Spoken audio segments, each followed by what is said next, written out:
பைரவா கோவிலில் நம்ம கோவிலுக்கு போய் என்ன வழிபாடு, எப்படி வழிபாடு, ஏன் பண்ணுறோம், எதுக்கு பண்ணுறோம், எதுவுமே யாருக்கும் தெரியல. எப்பவுமே தெய்வத்தை வழிபாடு ஒரு கோரிக்கை வைக்கிற பொழுது, கோரிக்கைங்கிறது என்ன? ஒரு உதாரணங்கள், நம்ம வீட்டில் ஒரு நம்ம பையனுக்கோ பொண்ணுக்கோ திருமணம் நடக்காமல் இருக்கலாம்.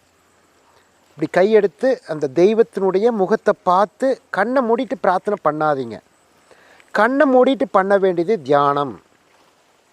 நீங்கள் பிரார்த்தனையை கையெடுத்து வரம் கேட்குறது இப்படித்தானே கேட்போம். நம்ம யார்கிட்டே ஒரு பொருள் வாங்கினா என்ன பண்ணுறோம்? கண்ணை மூடிட்டு அப்படி வாங்குகிறோம் கிடையாது.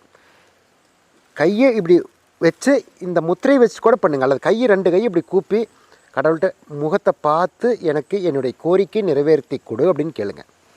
கண்ணை திறந்து கையை நீட்டி வாங்கிறது தான் வரம்.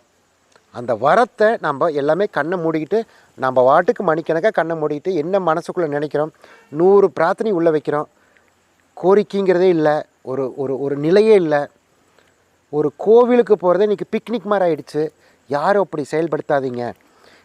கோவில் அப்படிங்கிறது ஒரு மிக சக்தி வாய்ந்த ஒரு இடம். அதில் நமக்கு பிரார்த்தனை வைக்கிற பொழுது கண்ணை திறந்து கடவுள்கிட்ட 2 கையை கூப்பி வைக்கலாம், அல்லது கையை விரித்து கூட வைங்க, தப்பே கிடையாது. கண்ணை மூடாதீங்க. பிரார்த்தனையை கண்ணை விரித்து தெய்வ முகத்தை பார்த்து ஆழமாக அழுத்தமாக உங்களுடைய எண்ணத்தில் அழுத்தமாக வச்சு பாருங்கள். சுவாமி தெய்வம் அப்படியே சிரிக்கும். சிரித்த முகத்தோடு இருக்கான்னு சொல்கிறோம்ல, அவ்வளோ ஒரு அழகாக இருக்குன்னு சொல்கிறோம்ல, நமக்கு அழகு தெரியும். அந்த தெய்வத்தினுடைய முழு உணர்வோடு நம்ம எடுத்துட்டோம்னா தான் அந்த பிரார்த்தனையை நம்ம வாங்க முடியும்.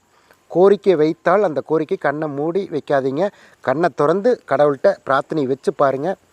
கோவிலுக்கு போனால் தரிசனம் மட்டும் பண்ணுங்கள். ஒவ்வொரு கோயிலுக்கும் போயிட்டு ஒரு 5 நிமிஷம் உட்காந்து கண்ணை மூடி தியானம் பண்ணுங்கள், தப்பு இல்லை. ஆனால் கோரிக்கை வைக்கிற போது கண்ணை திறந்து தான் கோரிக்கை வைக்க வேண்டும். அந்த கோரிக்கை பலமாக வைங்க. கடவுள் கண்டிப்பாக அருள் பளிப்பார். அந்த பலனை, அந்த பலத்தை உங்களுக்கு நிறைவேற்றி கொடுப்பார்.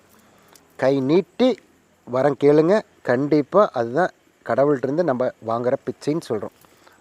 கை நீட்டி நம்ம எப்படி கடவுள்கிட்ட நம்ம பிரசாதம் வாங்கி வாயில் போடுறோம்ல, அதுதான் நம்ம கடவுளுக்கு எடுத்த பெரிய பாக்கியன்னு சொல்கிறோம்.